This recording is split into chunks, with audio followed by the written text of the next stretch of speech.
वायफळ येथील रोहित संजय फाळके याच्या खून प्रकरणी मुख्य संशयित आरोपी विशाल फाळके याला जेरबंद करण्यात आले आहे। स्थानिक गुन्हे अन्वेषण शाखेच्या पथकाने पुणे येथे ही कारवाई केली। खुनाच्या घटनेनंतर अवघ्या 24 तासात आरोपीच्या मुसक्या आवळण्यात पथकाला यश आले आहे। संजय फाळके व विशाल फाळके यांच्या कुटुंबियांमध्ये गेल्या अनेक वर्षापासून किरकोळ कारणावरून वाद होत आहेत। यातूनच दोन्ही कुटुंबातील अनेकांवर यापूर्वी गुन्हेही दाखल झाले आहेत। दरम्यान गुरुवारी विशाल फाळके हा आपल्या साथीदारांसह बसस्थानक चौकात आला।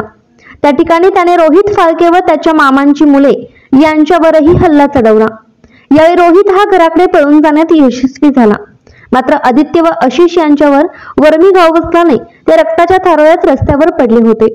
याच वेळी त्या ठिकाणी बसलेला सिकंदर असलम शिगलकार राहणार वायफळे याच्यावर या टोळक्याने विनाकारण हल्ला केला। तेही गंभीर जखमी झाले आहेत। दरम्यान रोहित आपल्या घराकडे पळून गेला। विशाल फाळके व त्याच्या टोळीने त्याचा पाठलाग केला। घराजवळ त्याला कोयता व तलवारीने मारहाण केली। त्याला वाचवण्यासाठी त्याचे वडील संजय, आई जयश्री हे धावून आले, मात्र त्यांच्यावरही विशालसह त्यांच्या टोळीने हल्ला केला।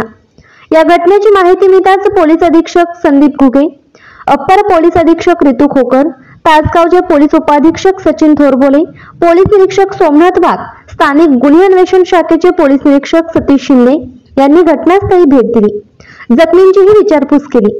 यानंतर हल्लेखोरांच्या शोधासाठी विविध पथके रवाना करण्यात आली। ठिकठिकाणी युद्धपातळीवर विशाल फाळके व त्याच्या टोळीचा शोध सुरू झाला। अखेर अवघ्या 24 तासाच्या आत पुणे येथील भारती विद्यापीठ परिसरात विशाल फाळके याच्या मुसक्या आवळण्यात आल्या। विशाल फाळके हा सराईत गुन्हेगार आहे। त्याच्यावर तासगाव पोलीस ठाणे या ठिकाणी गंभीर स्वरूपाचे गुन्हे दाखल आहेत। तो मोक्यामधील आरोपी आहे। यामुळे त्याच्यासह टोळीला जेरबंद करण्यासाठी पोलिसांनी फिल्डिंग लावली होती। अखेर त्याला ताब्यात घेण्यात LCBच्या पथकाला यश आले। त्यामुळे तासगाव पोलीस ठाणे व LCBचे सर्व स्तरातून कौतुक होत आहे।